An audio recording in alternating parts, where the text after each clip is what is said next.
अब देश को विकास की ज़रूरत नहीं बल्कि सशक्त इंटेलिजेंस एजेंसी चाहिए। यदि देश में अमन और चैन की ज़िंदगी जीना है तो सभी को एकजुट होकर के सरकार से सशक्त इंटेलिजेंस एजेंसी डिपार्टमेंट की मांग करनी चाहिए। नमस्कार दोस्तों, आपके अपने यूट्यूब चैनल ज्ञान मेंटर D92 पर आप सबों का स्वागत करता हूं।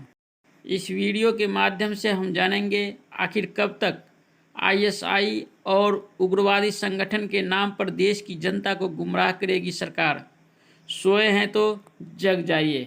यदि आपको देश से प्रेम है तो इस वीडियो को शुरू से अंत तक जरूर देखिए। हमारे देश में जब कभी भी निर्मम हत्या होती है तो सरकार यह बोलती है कि इस घटना का संबंध किसी उग्रवादी संगठन से है या ISI से है और इसके जांच के लिए कमेटी गठित कर दी गई है। क्या सरकार की जिम्मेदारी यही बनती है? किसी अप्रिय घटना का घटित होना, उसे उग्रवादी संगठन से जोड़ दिया जाना और साथ ही साथ उसकी जांच के लिए कमेटी का गठन कर देना। देश का आम पब्लिक भी यह बोल सकता है कि यह घटना किसी उग्रवादी से संगठित है या ISI से संबंधित है। आखिर इस तरह से बोलकर सरकार क्या दिखाना चाहती है कि उसकी इंटेलिजेंस एजेंसी बहुत पावरफुल है? तो जी नहीं, यह बोल करके सरकार यह साबित करती है कि ISI की पावर देश के अंदर देश की पावर से ज़्यादा है।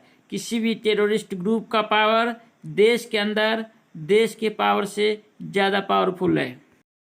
देश की सरकार देश के जनता या पब्लिक के लिए गार्जियन होता है।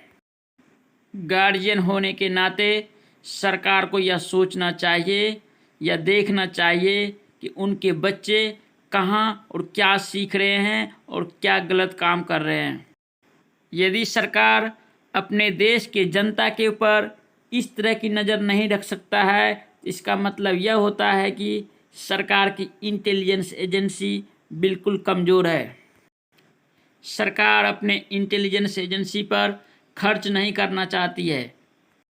सरकार इंटेलिजेंस एजेंसी के ज़रूरतों को नहीं पूरा कर पाती है।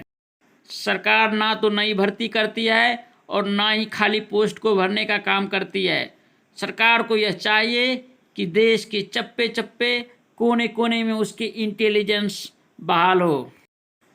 मेरा यह मानना है कि 2017 से लेकर के अभी तक इंटेलिजेंस डिपार्टमेंट में सरकार की कोई भर्ती नहीं निकली है। इंटेलिजेंस डिपार्टमेंट को सशक्त करने की ज़रूरत है। यदि देश की इंटेलिजेंस एजेंसी सशक्त होगी तो देश के चप्पे चप्पे कोने कोने में कोई भी अप्रिय घटना होने से पहले इंफॉर्मेशन गैदर कर लिया जाएगा या संग्रह कर लिया जाएगा और सरकार के द्वारा एक्शन लिया जा सकता है। सरकार देश के अंदर इंटरनल सिक्योरिटी को मजबूत करने में विफल रही है। इसके लिए समस्त देशवासियों को एकजुट होने की ज़रूरत है। एकजुट होकर सरकार से देश के लिए सशक्त इंटेलिजेंस एजेंसी की मांग करना है ताकि इस तरह के अप्रिय घटना को होने से पहले रोका जा सके।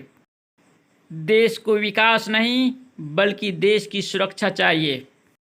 यदि हम समस्त देशवासी जाति धर्म की भावनाओं से ऊपर उठकर सरकार से ये मांग नहीं करेंगे तो वो दिन दूर नहीं कि देश के अंदर अराजकता दिनों दिन फैलती चली जाएगी। यदि अमन और चैन की ज़िंदगी चाहते हैं तो आज जगना पड़ेगा।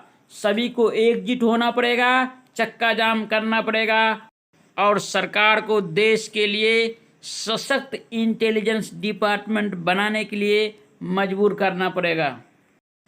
यदि चैनल पे नए हैं तो please like share and subscribe my channel for latest notification. Video patiently देखने के लिए धन्यवाद।